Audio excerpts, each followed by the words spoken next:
Welcome, Gunrunner.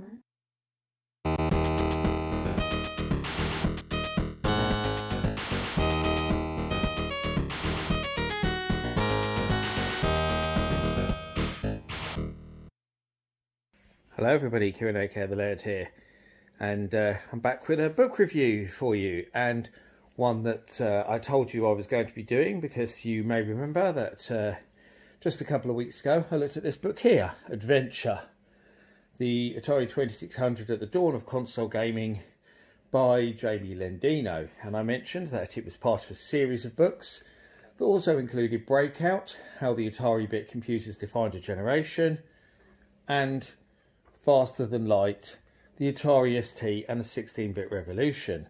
So going through the years with Atari's main machines, I suppose, in many ways. So yeah, we looked at Adventure, so it's only natural that we look at the next book in the series, Breakout, about the Atari 8-bit computers. And it's a similar format. Obviously, you can see it's the same size. It's also a black and white book. It's not a coffee table book, as you're going to find out. Published by Ziff Davis there, as you can see on the back. And we're going to have a little look through this. And although it's part of the series, and I say it looks the same in quite a similar design and size and stuff, the actual contents of the book is quite different. But also has similarities, as we'll find out. It'll all become clear in due course. So there's no easy way to look at these size of books. I can't really put them on anything. So the best way to do it is to literally just flick through them. So what this one does is it starts off obviously at the very beginning. Talks about the 2600, what Atari were doing next. But it also starts off with Jamie himself talking about his own background with the Atari 8-bit, and there is a photo of him with his Atari 800 playing Ultima 4, apparently, Quest for the Avatar. And he explains a little bit about the book there and how it works and stuff. So there we go. And then it goes into the Atari 400, 800, which were obviously the first two Atari computers, released in 1979, originally called 400 and 800 because they were going to have 4K of memory and 8K of memory respectively. That changed quite quickly. They were upgraded several times, and in the end the 400 ended up being a 16K computer and the 800 48K. So the names didn't really correlate in the end with the spec, which was the original intention. But it's something that did carry over later, because of course the 130XE was 128K of RAM, so similar. 65XE was 64K, so it did kind of come back to that idea with some of the later machines. But there we go. So it goes into the earliest machines, not just in terms of what Atari were doing, but in terms of what their rivals were doing, like the TRS-80 and the Apple and stuff like that. So yeah, very, very, very in-depth history. And this is the first thing I need to say really about what's different between this book and the Atari 2600 book. Because one, this goes a lot more in-depth into the history of the computers than Adventure did with the 2600. And also it goes into, well, obviously with it being a computer, I suppose, it goes into a lot of different areas of the computer, because it's not just about playing games. So there we go, we've got using your Atari computers. This actually goes into things like programming, various applications up there. It's talking about disk operating system there, using it for business. It goes into the magazines, educational stuff, add-ons, everything you could think of really to do with the computer. BBSs there. It touches on the Atari 5200, which was obviously a console based on the it was basically an Atari 400 in a console case, so it touches on that.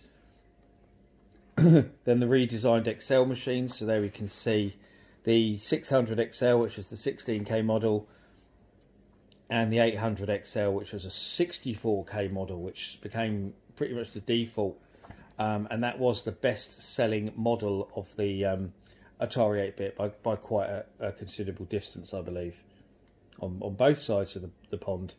Goes into some of the unreleased models, like there, the dream machine of many people, the 1450 XLD. There's big old built-in disk drives and stuff. There's also plans to have one that was partly compatible with the PC as well. Ones with built-in modems and speech synthesizers and everything. That goes into obviously the Trammell years, and talks about the redesigned XE machines, so the 130 and 65 XEs, and of course it mentions the XE game system as well. So there we go. The second attempt to consoleize the Atari 8-bit, and it done properly. Really, it wasn't obviously didn't sell as many as the 5200 did, but it was never intended to. It was a way to shift inventory, and actually Atari sold every single XE they ever made into retail. So by their standards, in many ways, it was a success. But obviously, because it being fully compatible and fully upgradable to Atari computer, it was a very different thing to the 5200, which wasn't. So it goes through all the history, and then about a third of the way through the book, we've got Golden Age of Gaming, and this is where the similarity more so with the other book starts, because it goes into the games, and loads and loads and loads and loads and loads of games are reviewed in here. It talks about the major software companies, and obviously being an American, Jamie Lendino is an American, so American focused book, American centric, however you want to put it. Most of the games in here are big name American ones, so stuff from Atari, Synapse, Datamost, Broderbund, Datasoft, Sirius Software, people like that. So all the big name American publishers, Electronic Arts. So they're the main focus. Although it does still have a odd few European games in it as well, which was nice to see. So some of them have screenshots, as you can see. Some of them don't, because it's in black and white. So some big name games will turn up Reality, Archon. I mean, it goes to all the really big titles from the earlier years of the Atari 8-bit. Not so much the later years, because obviously the stuff that came in later years was mostly only in Europe, because it kind of died out in America. So there's all sorts, but Attack of the Mutant Camels, obviously that was Jeff Mintus, that was a British game. We've got Ball Blazer. It mentions some prototypes and stuff as well. Oh, Activision, obviously another big name software house I didn't mention, of First Star Software, a lot of their stuff. Interestingly though, there was quite a few games that I had no idea about. I didn't know about at all, which for me in particular was really interesting. Obviously with me writing my own Atari 8-bit books, now I can't get the page for some reason. It's always nice to discover new games that I might not have played, especially ones that I can review in my own books. And this was one that I had no idea about, Captain Beeble by In-Home Software in 1983. I've never come across this game, never heard it mentioned anywhere, so I was I was quite intrigued by that. And it mentions it as an NES style game, which I thought was quite interesting as well. So I'm definitely going to be looking up Captain Beeble in due course, having now read that review, because it sounds great. There was a couple of others as well that I might come across. As I say, it mentions some prototype stuff as well. So, for example, Crystal Castles, it says there as the prototype. Obviously, it was eventually released as an XE cartridge. Berserk's another one that's in there. It does mention that, that it was released as an XE cartridge in there. It's Donkey Kong. So, Draconus there, that's a European game. Obviously, it was Zeppelin. That's in there. And Drop Zone, another European game. Eidolon, so Lucasfilm stuff is obviously all in here as well. Apocalypse, Frogger, Great American Road Race, Gyrus. So there's loads and loads and loads of game reviews in alphabetical order, as you can see. Montezuma's Revenge, Moon Patrol.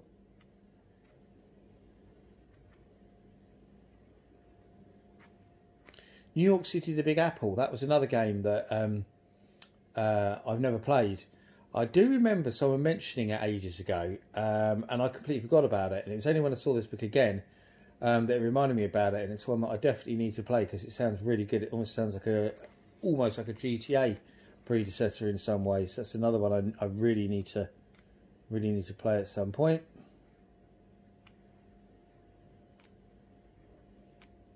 It's gone Fractalus, Robotron, Seven Cities of Gold. That's one I keep meaning to play. I've known about it for quite a while, but I've never got around to playing it. Seamus, Space Invaders, Star Wars, Tale of Beta Lyrae. That's a great game. Really rate Tale of Beta Lyrae. That's one that don't hear talked about enough. Whistler's Brother. That's another one that I have no knowledge of. I've never heard of it. I'm surprised because it's a Broderbund game. So that's another one that I really need to look up. So it was nice to get some stuff that I've never heard of before in there. There's Yump Homebrew. That's the only homebrew game that's in here actually, is Yump. That I noticed. I could be wrong, but I don't remember seeing any other homebrew games. So I'm pretty sure that's the only one. Zybex is in here from Zeppelin. Probably one of the better known European releases actually in America, for the American Atari fans, like Draconis actually as well. And then after it goes through the games, it goes into emulation, which is quite cool. So it tells you the best ways to emulate it. And that also goes into ways to use your Atari in the modern day. So using flash devices with it, flash cartridges and all those kind of things. The best ways to play Atari 8-bit games in the modern day. So there's the Atari Max Flash Programmer that I've got. I've reviewed it on my channel. I still use it. That's my way of using my Atari 8-bit. I like it because I can just put different games on it. It's not every game on it, but I can muck about with it. There's a really cool Atari 800 laptop that Ben Heck produced. Goes into the community a little bit, websites and forums and stuff, and podcasts. I wonder if it mentions the podcast I used to do. So I used to do an Atari 8-bit podcast. No, it just mentions Antic. But I used to do the XE Game by Game podcast until it became too much because we were always recording in the middle of the night, and it just didn't really fit in with my life to keep doing it. It was very difficult to keep recording that. So unfortunately, I had to pull out of it. It was just getting too much with the time difference, because people in America, people in Canada, etc., etc. But anyway, that's the book. Another excellent book by Jamie Lendino. In fact, I enjoyed Adventure, but I enjoyed Breakout even more, because whereas there's quite a lot of Atari 2600 books about, especially ones that review the games and stuff, there are very few Atari 8-bit books about. I mean, when I launched mine, this was one of the only other ones that I knew existed. I think it was the only other one I did know actually. There was this one and my one. I didn't know of any others out there at all. So, and they're very different. My Atari 8-bit book is just focused on games. A compendium of Atari 8-bit games, as it's called. Whereas this book goes much more into the history, add-ons, different ways to use the computer. So they're very different books, and they complement each other quite well, actually, I think. So this is a great book. I mean, I wouldn't do a more technical book like this. I don't have the knowledge in the hardware and the add-ons and stuff like that as much as Jamie does, and he's really well researched, really well written, really great book all round. I cannot recommend it enough. If you own an Atari 8-bit computer, you're going to love this.